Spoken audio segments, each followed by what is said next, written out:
नया ट्रेड आ गया, एक नया क्रम चालू हो गया, 1.25 लाख बेलपत्र चढ़ाएंगे। कहां से लेकर आए? तो कहा भगवान नारायण ने 108 कमल के दल भगवान शिव को समर्पित करे थे। 108 कमल के पुष्प भगवान नारायण ने समर्पित करे थे। तो हमने वहीं से ये नियम ले लिया कि 108 बेलपत्र, 108 पुष्प हम भगवान को देंगे। शिव महापुराण की कथा कहती है, जरा नारायण भगवान की कथा को तो उठाओ, पहले भगवान के विष्णु पुराण का स्मरण करो। स्वयं माता लक्ष्मी जी से भगवान नारायण कहते हैं, लक्ष्मी आज मैं एक सावन के महीने में संकल्प ले रहा हूं कि 108 कमल के पुष्प शंकर भगवान को दूंगा। तो लक्ष्मी जी ने पूछा, ना 108 कमल के दल रोज कहां से आएंगे? 108 कमल के पुष्प रोज कहां से आएंगे? ये प्रतिदिन इतने सारे पुष्प, प्रतिदिन इतने सारे फूल जो हमें भगवान देवादिदेव महादेव को समर्पित करना है, तो ये 108 कमल के पुष्प कहां से आएंगे? इतना सारा कमल का पुष्प कहां से आएगा? स्वयं मेरे नारायण विष्णु पुराण में वर्णन करते हैं, लक्ष्मी आप और हम पहले इस जलाशय में, सरोवर में कमल के पुष्प प्रकट करेंगे। कमल के पुष्प प्रकट करने के बाद फिर हम 108 कमल के पुष्प भगवान देवादिदेव महादेव को समर्पित करेंगे। ये हमें सीखना चाहिए। शंकर भगवान को चढ़ाने के लिए कमल का पुष्प जब भगवान विष्णु तोड़ते हैं और भगवान शंकर को समर्पित करते हैं, उससे पहले मेरे नारायण कमल के पुष्प को पहले जल में रोपित कर उसका विकास करते हैं, उसमें कमल का पुष्प को पैदा करते हैं, जन्म देते हैं, और फिर उस कमल के पुष्प को शंकर जी को चढ़ाते हैं। ये हमारे भीतर होना चाहिए। 1 बेलपत्र शंकर जी को चढ़ाऊंगी, 100 बेलपत्र शिव जी को चढ़ाऊंगी, 1.25 लाख बेलपत्र शंकर भगवान को चढ़ाऊंगी। पर चढ़ाने से पहले इतना अंदाजा लगा कर रखे, क्या हमने एक बेलपत्र का वृक्ष लगाया है? क्या हमने बेलपत्र का पौधा लगाया है? और अगर बेलपत्र का वृक्ष लगाया है तो हम शंकर जी को एक बेलपत्र चढ़ाने के अधिकारी हैं। अगर हम नहीं लगा पाए तो इस बारिश में हमें संकल्प लेना चाहिए कि हम बेलपत्री का पौधा लगाएंगे और एक वृक्ष को तैयार करेंगे जिससे एक बेलपत्र शिव को समर्पित कर।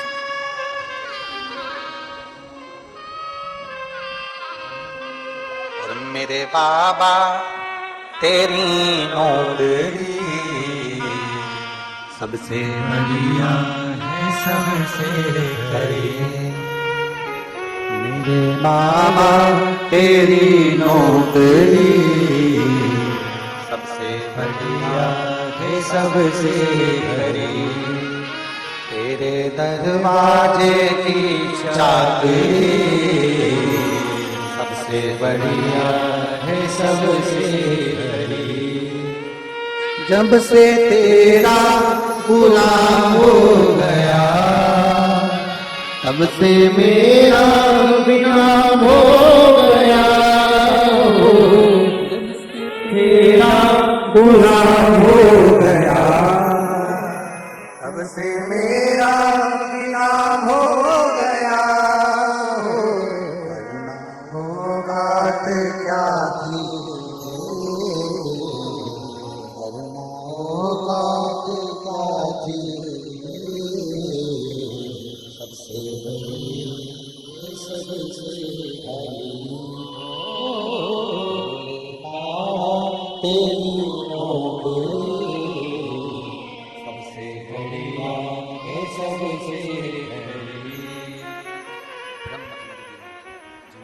सबसे प्रेम में जिंदगी को जियो। ब्रह्म में अगर जिंदगी को जियोगे तो एक दिन भटक जाते। ब्रह्म में अगर जिंदगी को जियोगे तो भटक जाते। प्रेम में जिंदगी को जियोगे तो बांध कर रख सकते।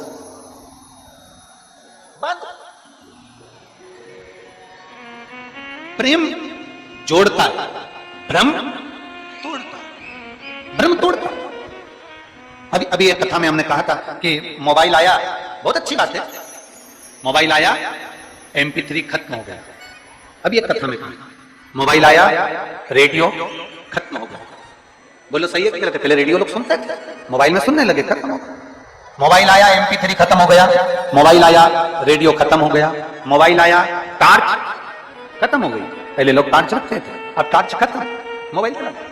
मोबाइल आया, MP3 खत्म हुआ। मोबाइल आया, रेडियो खत्म हुआ। मोबाइल आया, टार्च खत्म हुई। मोबाइल आया, पंचांग कैलेंडर खत्म हुआ। अब ब्राह्मण भी अगर मंत्र बोलते हैं या कोई संकल्प भी दिलाते हैं तो मोबाइल पर पढ़कर देख लेते हैं, आज कौन तिथि, कौन बार, कौन नक्षत्र, कौन घड़ी, कौन पल, क्या चल रहा है, तुरंत देखा और बोलते। मोबाइल आया, कैलेंडर खत्म हो गया। मोबाइल आया, रेडियो खत्म हो गया, MP3 खत्म हो गया, मोबाइल आया तो ये सारे चित्रहार वगैरह सब खत्म हो गए, और वही मोबाइल तुम्हारी पत्नी के हाथ में आया तो तुम भी खत्म। वही मोबाइल आया तो रेडियो खत्म हुआ, मोबाइल आया तो MP3 खत्म हुआ, मोबाइल आया तो टॉर्च खत्म हुई, मोबाइल आया कैलेंडर खत्म हुआ, और वही मोबाइल तुम्हारी पत्नी के हाथ में अगर आ गया तो तुम भी, फिर तो तेरा क्या होगा रे? फिर तुम जानो और तुम्हारा काम। शिव कथा कह रही, शिव महापुराण की कथा कह रही। अपने चित्त को, अपने मन को, अपनी बुद्धि को, अपने धैर्य को, अपने विश्वास को दृढ़ कर। सदानंद कार्तिकेय जी रुष्ट होकर श्रीशैलम पर चले जाते हैं। माता पार्वती जी विनय करती हैं, बाबा भोलेनाथ जी से कहती है माता पार्वती जी की वो श्रीशैलम पर चले गए, आपने भ्रम रखकर, आपने भ्रमित होकर ये बेटा श्रीशैलम पर चले गए, अब इसको वापस कैसे लाया? कोई चले गया, उसको लाने का तरीका क्या? उसको प्राप्त करने का तरीका क्या? अच्छा, बड़ा सोचनी बात होती है कि कई लोग ऐसा होता है, कोई चले गया, अब उसको लाया कैसे जाए? वो तो मैं मां सरस्वती मानस मंडल विदिशा माननीय आचार्य श्री रवि कृष्ण शास्त्री जी और इनके साथ की पूरे यजमान परिवारों को सबको साधुवाद देता हूं। मैं विधायक महोदय को भी साधुवाद देता हूं, यहाँ के नगर पालिका अध्यक्ष को भी साधुवाद देता हूं, यहाँ के प्रशासन को भी साधुवाद देता हूं कि यहाँ माइक पे नाम नहीं लिया गया कि तुम आओ माला चढ़ाओ, तुम आओ माला चढ़ाओ, तुम आओ माला पहनाओ, तुम आओ माला पहनाओ। मालूम पड़े 15 से 20 मिनट तो माला ही माला, माला ही माला, माला ही माला में निकल जाता। तो मैं माननीय शास्त्री जी को धन्यवाद देता हूँ, बहुत बहुत साधुवाद देता हूँ आपको कि आपकी ये जो क्रम चालू करा आपने, बहुत साधु था। 18 साल पहले की बताएं, आपके पास में माननीय पंडित जी बैठे हैं तो उनके स्मरण में होगा, एक बार हम नर्मदा तट पर कथा करने गए, नर्मदा जी के तट पर कथा थी, नर्मदा की बहन थी, अब आज सारे सरपंच पटेल सारों का नाम, अब उसमें से लिस्ट में से एक नाम पढ़ना जो समय पर पढ़ता था, उसमें आशीष जी तो पढ़ते नहीं थे, तो उस समय जो पढ़ता था उसने उनका नाम लेना भूल गए। अब भूल गए, कथा का तीसरा दिन था, अब इतना उस नाम लेना भूल गए, उसको आ गया गुस्सा, और गुस्सा आया तो वो ट्रैक्टर लेके आया और ट्राली लेके नर्मदा जी में खड़ी कर दी। ट्रैक्टर लाया और ट्राली में फंसाया और ट्राली उसने नर्मदा जी के अंदर ले जाके खड़ी करी। अब जो ट्राली उसने नर्मदा जी के अंदर खड़ी करी, अब हम भी आश्चर्य में, बताओ अब कथा तो यहाँ हो रही थी और ट्राली लगा दी। अब पहले तो ये स्टेज तो अब बनना चालू हुए, पहले तो ट्राली होती थी, ट्राली पे तखत रख देते थे, तखत पे कथा होती थी, उसी पर हम कथा कर रहे थे, और उन्होंने ट्राली लगाई और ले जाके नर्मदा जी में खड़ी कर दी। अब कथा तो अब ये बड़े बड़े मंच बनने लगे। अब पहले तो ऐसा ट्राली लगाते थे, वैसा टेंट लगा देते तो ट्राली में मंच बनता था, स्टेज लगा दिया उन्होंने तखत, उस पर व्यासपीठ लगा दी और ट्राली ऐसी आड़ी खड़ी कर दी और कथा चल रही है, और नीचे संगीत वाले बैठ गए और खूब भजन कीर्तन कर रहे हैं। वो इतना होशियार कि उसने ट्रैक्टर फंसाया और कथा तो यूं चल रही है, वो ट्राली और नर्मदा जी में खड़ी कर दी। अब उससे हमने पूछा कि तू ये ट्राली नर्मदा जी में क्यों ले आया? कि उन्होंने मुझे नहीं बुलाया, बस, और मुझे नहीं बुलाया इसलिए मेरे से माला नहीं पहनवाई, इसलिए मेरी ट्राली थी तो मैं लिया मेरा। तो मैं धन्यवाद दूंगा विदिशा की इस पवित्र भूमि पर, अच्छा हुआ कि आपने माला पहनाने का क्रम ही नहीं रखा। जो आए प्रेम से व्यासपीठ को दंडवत करें, नमन करें, प्रणाम करें और बाबा का जयकार करें। बोल बम का नारा है सारी समस्या का हल। एक लोटा जल का प्रतिबिंब हमने आज देखा, विदिशा वालों ने शंकर जी को जितना जल चढ़ाया था, शंकर जी ने तुम पे चढ़ा दिया। खूब निलाया तुमने भोलेनाथ जी को। शंकर जी भी सोच के बैठे थे, इतने प्रेम से तू मुझे निलाती है, आज देख तू जा कथा में, आज जा तू कथा में। और बाबा तो बाबा है, भोलेनाथ से निराला कोई हो ये नहीं, कौन होगा?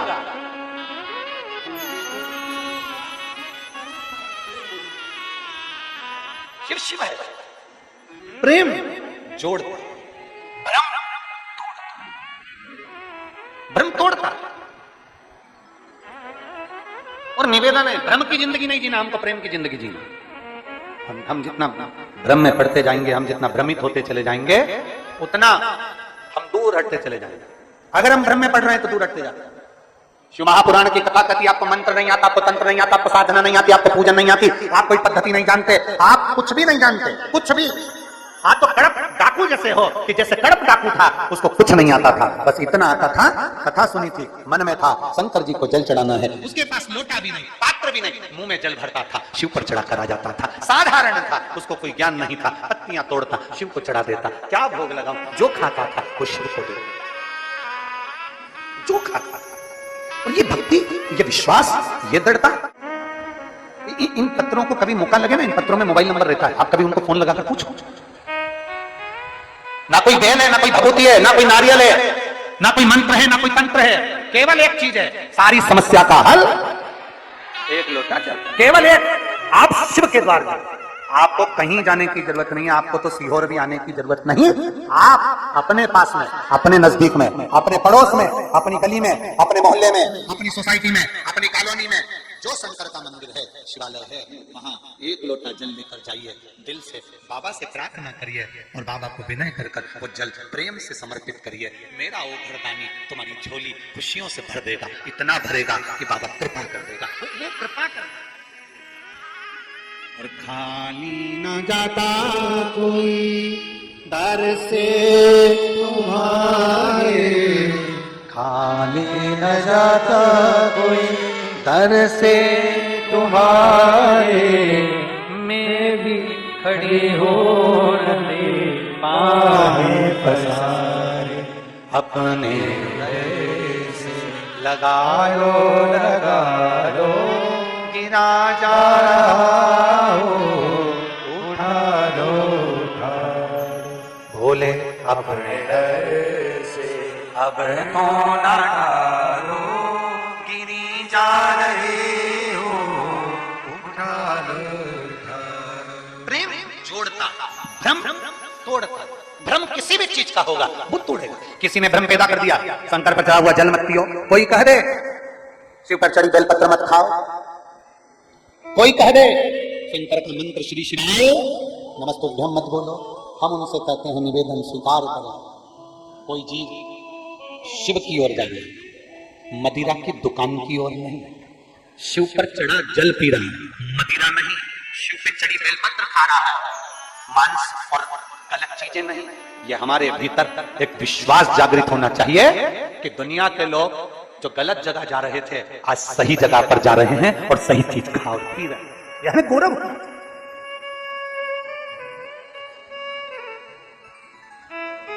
उस प्रभु ने,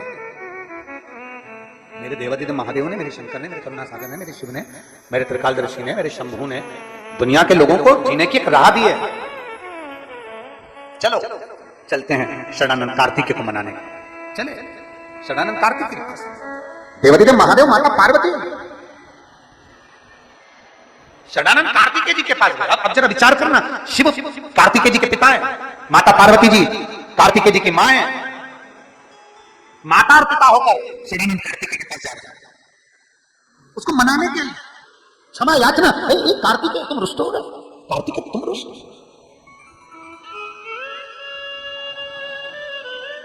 पकड़ लो हाथ त्रिपुरारी, नहीं तो डूब जाएगी, हमारा कुछ न बिगड़ेगा, तुम्हारी शान जाएगी। षडानंद कार्तिकेय जी को मनाने के लिए स्वयं शंकर और पार्वती जी जाते हैं, शिव और पार्वती जी। जरा विचार करिए, एक पुत्र को राजी करने के लिए, एक पुत्र को मनाने के लिए, एक पुत्र से क्षमा का स्मरण करने के लिए स्वयं शिव पार्वती जाते हैं, क्योंकि शंकर साधारण नहीं है। शांताकारम भुजंगशयनम, शिव आनंदमय राशि है, शंकर साधारण नहीं है, शिव औघड़ी साधारण नहीं है, शंकर शंकर है, कर्पूर गौरम करुणावतार, शिव साधारण। श्रीशैलम पर षडानंद कार्तिकेय मौन होकर बैठे थे, नेत्रबान। ओगड़दानी ने आवाज लगाई, कार्तिकेय कार्तिकेय। कार्तिकेय जी की नेत्र खुल गए। पिताजी आप, हम तुम्हें राजी करने के लिए, हम तुम्हें मनाने के लिए, हमसे गलती हुई कार्तिकेय, भ्रम हो गया था, भ्रम, और आज प्रेमवश हम तुम्हें लेने के लिए। कार्तिकेय जी अपनी माता पिता के चरणों में दंडवत करते हैं और प्रेम फिर जागृत होता है, फिर जागृत, प्रेम फिर जागृत। शिव ने कह दिया, सुनो कार्तिक, केवल गणेश ही नहीं, आप भी पूजन में प्रथम हो और रहो। किसी के कहने से कुछ नहीं होता, किसी के कहने से। महाराज, माला कौन कौन फेरता है? हाथ उठाओ जरा, जो माला फेरते हैं। झूठी झूठी आत्मा तो उठाना हो, सच्चा सच्चा हाथ उठाना चाहिए। जो माला फेरते हो, कभी भी ऐसा नहीं है कि आज ही फेरो या कल ही फेरो, कभी कभी जब भी फेरते तभी तो फेरी होगी। माला फेरने वाले जब माला फेरते हैं तो माला फेरते फेरते फेरते फेरते उनके स्मरण में आता है कि सुमेरु अभी तक नहीं आया है। वो एक मन का होता है ना, जिस मन के से माला को वापिस पलटा जाए। सुमरु नहीं आया, सुमरु माला फेरते फेरते सुमरु का इंतजार रहता है, माला फेरते फेरते सुमेरु का इंतजार करते हैं। उसी तरह जैसे आपकी चित्तवृत्ति में रहता है कि सुमरु आएगा, सुमेरु आएगा, सुमेरु आएगा, फेरते जाओ फेरते जाओ फेरते जाओ, वो मन का जरूर आएगा जिस मन के से माला पलट जाएगी। उसी तरह शंकर के मंदिर जल चढ़ाने जाते जाओ, गान सुनते जाओ, एक दिन वो मोड़ जरूर आएगा जिस दिन मेरी जिंदगी का दुख मिटेगा, सुख पलटे, मेरे जीवन का दुख मिटेगा, सुख आएगा, आएगा। इंतजार करिए। प्रेम जोड़ता है, भ्रम तोड़ता है। षडानंद कार्तिकेय जी जैसे राजी होते हैं प्रेम के बल पर। देवराज नामक का ब्राह्मण 6 सूत्र में से एक सूत्र पकड़कर चोरी का धन लेकर शिव मंदिर में चले जाता है और भगवान शंकर की करुणा से उसको शिव पुराण की कथा सुनने को मिल जाती है। बेल वृक्ष की छांव में उसके प्राण चले जाते हैं तो शंकर नंदी लेकर आकर देवराज नाम के ब्राह्मण को शिव धाम ले जाता है। एक बेलपत्री के वृक्ष की छांव करोड़ों करोड़ों पाप को समाप्त कर देते। कभी मौका मिल जाए, कभी मौका मिल जाए तो बेलपत्र के वृक्ष की छांव में बैठकर एक भगवान का किया गया भजन सुख प्रदान करता है, सुख प्रदान।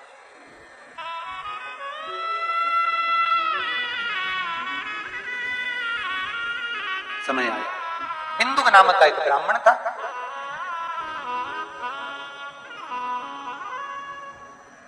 पत्नी और धर्म पत्नी में एक अंतर है।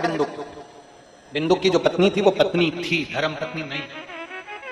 पत्नी पति को पतन के रास्ते पर ले जाती है, पत्नी पति को सिनेमा घर तक ले जाती है, पत्नी पति को मॉल तक ले जाती है, पत्नी पति को अपने मायके तक ले जाती है, और धर्म पत्नी अपने पति को हफ्ते में एक बार शंकर के मंदिर जरूर लेकर जाती है। वो धर्म पत्नी। आप भी प्रयास करो धर्मपत्नी बनने का। 7 दिन की कथा में पति अगर दिन में आकर कथा को श्रवण नहीं कर सके, दुकान से फुर्सत ना मिले, तो पति को कहो रात्रि के समय हमारे साथ चलो शिव महापुराण के कथा के पंडाल में। वहां जितने शिव भक्त भजन कर रहे होंगे, कीर्तन कर रहे होंगे, मंत्र जाप कर रहे होंगे, उनके साथ रात्रि को आधे घंटे अपन भी भजन करें।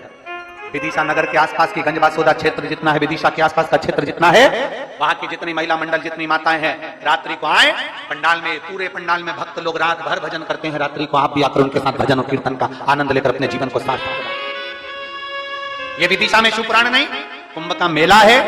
दिन और रात भगवान की अविरल भक्ति को भजन में, कीर्तन में, स्मरण में जितना बन सकता है, शिव भक्ति में जितने लग सकते हो उतने लगो। खूब भजन करो, कीर्तन करो, स्मरण करो, नाम जाप, मंत्र जाप, स्मरण करते रहो। बिंदु के प्राण छूट गए, प्रेत की योनि में पड़ गया, मुक्ति नहीं हुई। बिंदु की पत्नी चंचला